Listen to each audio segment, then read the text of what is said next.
কোনে মোক কি বুলি কয়? ৰচনা লাখ্য প্ৰহাৰ বৰদলৈ।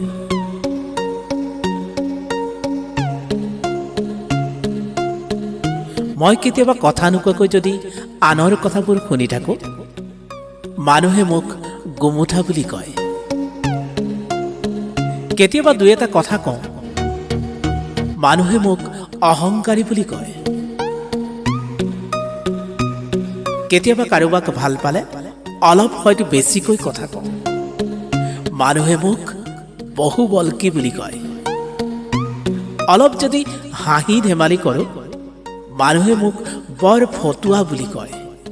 মুঠতে মানুহে মোক কিবা এটা নহয় কিবা এটা বুলি কয়। সেইবাবে মই আন্ধাৰ ভাল পাওঁ, ঘোৰ আন্ধাৰ। তাত থাকিলে কোনেও নেদেখে, এন্ধাৰৰ সৈতে কথা পাতিবলৈ কোনো শব্দ নালাগে, মোক কোনেও নুশুনে, কোনেও